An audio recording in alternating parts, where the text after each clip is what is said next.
चीन में खुलेआम तोड़ी जा रही मस्जिदें, डर के मारे भागे 57 मुस्लिम देश, बुरे वक्त में मुस्लिमों के लिए भगवान बने मोदी। पाकिस्तान से दोस्ती, लेकिन शी जिनपिंग को क्यों है मस्जिदों से इतनी नफरत? मुसलमानों को क्यों बनाना चाहते हैं चीनी? जो काम अभी तक दुनिया के 57 मुस्लिम देश भी नहीं कर पाए वो मोदी करेंगे, मोदी के दुश्मन नहीं देख पाएंगे। रिपोर्ट।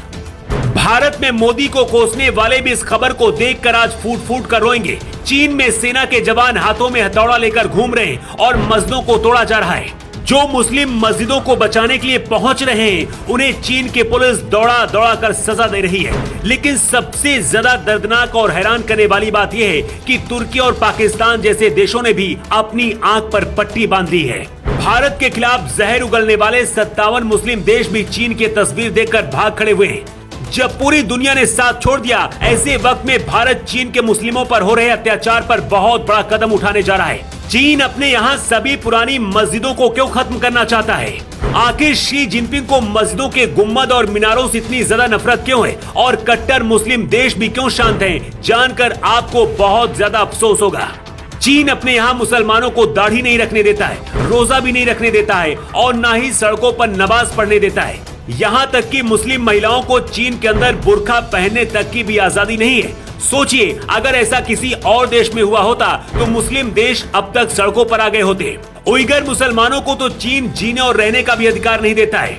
अब चीन अपने यहाँ से प्राचीन मस्जिदों को भी मिटा देना चाहता है।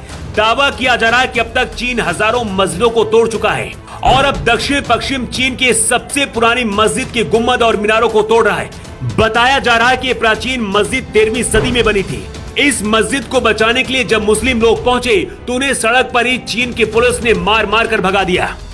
चीन की शी जिनपिंग सरकार ने उइगर मुस्लिमों के क्रूर दमन के बाद अब देश की मस्जिदों को तोड़ना शुरू कर दिया है। चीन के दक्षिण पश्चिम इलाके में मुस्लिम बाहुल इलाके में एक प्राचीन मस्जिद को तोड़ा जाना है, जिसको लेकर बवाल मच चुका है। पुलिस और स्थानीय मुस्लिमों के बीच झड़प भी हुई है। चीन की सरकार इस मस्जिद के गुम्बद को तोड़ना चाहती है। मुस्लिमों के साथ यहाँ मारपीट भी हुई है, लेकिन भारत में हल्ला मचाने वाले और दुनिया भर के मुस्लिम देश भी इस पर मौन है। ऐसी तस्वीर अगर भारत से आई होती तो अब तक दुनिया भर के मुस्लिम देश और कट्टरपंथी पीएम मोदी पर टूट पड़े होते। लेकिन चीन के खिलाफ बोलने की हिम्मत किसी के अंदर नहीं हो रही। ये तस्वीरें दुनिया भर के मुस्लिम देश देख रहे हैं, लेकिन न तो चीन में हो रहे मुस्लिमों के ऊपर अत्याचार पर बोल रहे हैं और न ही खत्म होती मस्जिदों पर कुछ बोल रहे हैं। भारत के खिलाफ जहर उगलने वाला दुनिया का सबसे बड़ा मुस्लिम संगठन OIC भी भाग खड़ा हुआ है।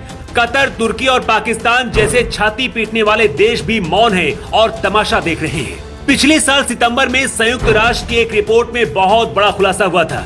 रिपोर्ट में बताया गया था कि चीन ने उइगर मुसलमानों पर कई तरह की पाबंदियां लगा दी। महिलाओं को हिजाब पहनने से मना कर दिया गया है, मुस्लिम पुरुषों को दाढ़ी बढ़ाने से मना कर दिया गया है, बच्चों को मुस्लिम नाम देने पर रोक लगा दी गई है। इसके अलावा रमजान के दिनों में रेस्टोरेंट बंद रखने पर भी रोक लगा दी गई है। रिपोर्ट में दावा किया गया था कि चीन ने उइगर भाषा के इस्तेमाल पर भी रोक लगा दी है। उइगर मुसलमान महिलाओं के साथ रेप और अत्याचार हो रहे हैं, जबकि पुरुष मुसलमानों की चीन नसबंदी करवा रहा है। चीन के अंदर मुसलमानों पर हो रहे अत्याचार पर भले दुनिया भर के मुस्लिम देश चुप हो, लेकिन अब भारत बहुत बड़ा एक्शन लेने की तैयारी में है। चीन और दुनिया के बाकी मुस्लिम देश हमेशा ये दिखाने की कोशिश करते हैं कि भारत में मुसलमानों के साथ अत्याचार होता है, लेकिन अब भारत दुनिया को दिखाएगा कि आखिर मुस्लिम देश कितने ज्यादा दोगले हैं और चीन के अंदर हो रहे अत्याचार पर क्यों चुप है। दुनिया के मुस्लिम देश चीन के कर्जे में दबे हुए हैं, इसलिए चीन के खिलाफ बोलने से पहले ही उनकी जुबान सुन्न पड़ जाती है। चीन में जो हो रहा है, भारत के मुसलमानों को भी ये तस्वीरें देख लेनी चाहिए, जिन्हें लगता है कि भारत में मुस्लिम सुरक्षित नहीं है। वैसे इस खबर को लेकर आपकी क्या राय है? अपनी राय आप कमेंट बॉक्स पर लिखकर जरूर बताएं।